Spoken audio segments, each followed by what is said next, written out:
Beetle. Long ago there was an emperor who had a beloved horse with 4 golden horseshoes.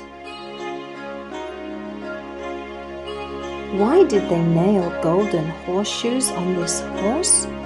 Because it was a brave horse. It had carried its master courageously to kill his enemies. It had saved the emperor's valuable life and had made a great contribution. There was a beetle in the emperor's stable. The beetle was not very impressed with the golden horseshoes.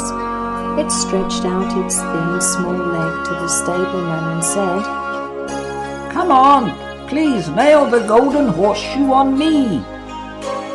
Stableman said, "Do you know why the horse will be fitted with golden horseshoes?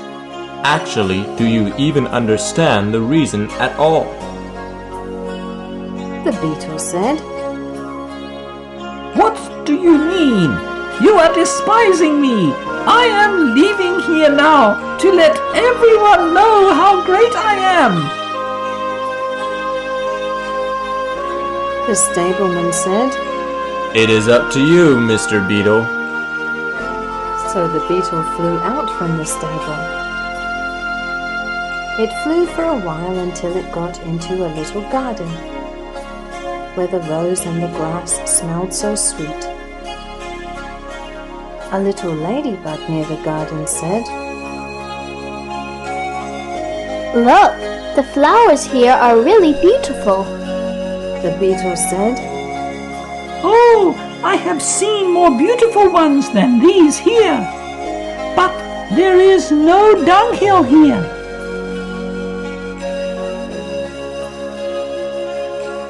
At the emperor's stable, the taste was fresh and it suited my appetite very well.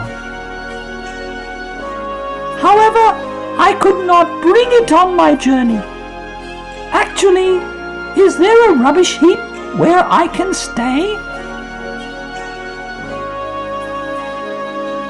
2 frogs did not pay any attention to him. Perhaps they did not understand what he meant. Perhaps they did not want to hear what he said. So the beetle left. At the side of a deep ditch, it met some fellow beetles similar to it. They said, "It seems that you have flown a long way. It is comfortable here. You may stay with us." Beetle said, "Well, in my damp place, I have escaped from the rain, have stayed cool under a broken flower pot, and feel uncomfortable. Since you are so enthusiastic, I will live here." The oldest beetle asked it, "Maybe you come from a rubbish heap." Beetle said, "No, I come from the emperor's stable. As soon as I was born, I had golden horseshoes on my feet, but I did not want to wear them. I gave them to the emperor's horse. I am on a secret mission for the country now.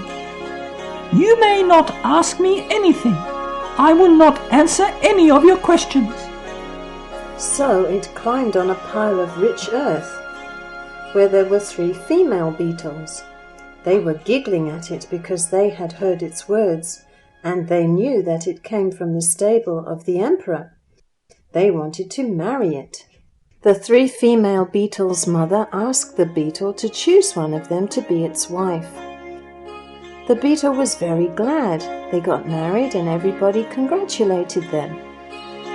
The 3rd day after the wedding, there were problems to do with food, clothing, and the living place.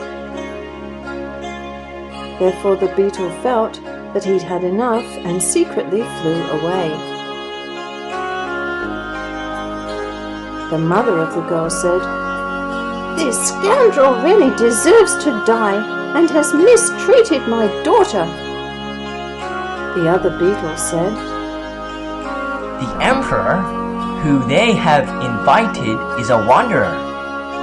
He is the irresponsible fellow. The beetle flew into a great greenhouse and went into a fresh dung pile. It said, "Here is really comfortable." So it had a dream in which the emperor's horse had died, and the people tacked the golden horseshoe on its feet and promised to select another one for it.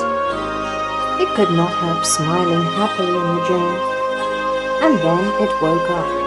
The sun was so warm. The huge palm tree stretched high into the air. Under them there were some pieces of green leaves, which were brilliant and dazzling and red like fire. Beetle said, "This is a really beautiful place. Staying here, I feel very proud." Suddenly a hand had caught Beetle and picked it up. At the same time it was turned around again and again, and then it was tied on a leaf, and it was driven like a boat to a big lake. This lake was both wide and long. Beetle was very afraid. Beetle thought, "It's all over. I will sink into the lake. I have not worn my golden horseshoes yet. Hey, now everything is over. That stable also is no use to me." A little ship had come where two young women were sitting. They pulled it out of the water and untied the rope around the beetle to free it. They said, "Fly, beetle, you may fly away free." So the beetle flew again. It flew on until it went in the window of a huge building and then fell down quietly. It just fell on the lovely horse of the emperor, and it fell in the horse's mane again. The beetle held on to the horse's mane tightly and said, "Now I am sitting on the emperor's horse. I can now become an emperor. Why do I need golden horseshoes? Now I understand that it is for me that the horse needs horseshoes. Why do I leave the stable to go out? Isn't it very beautiful? I am the person riding the horse. It is enough." So the beetle felt satisfied. It would tell other beetles, Only after someone has traveled will he become intelligent. I will stay at home until the horse wears out its golden horseshoes.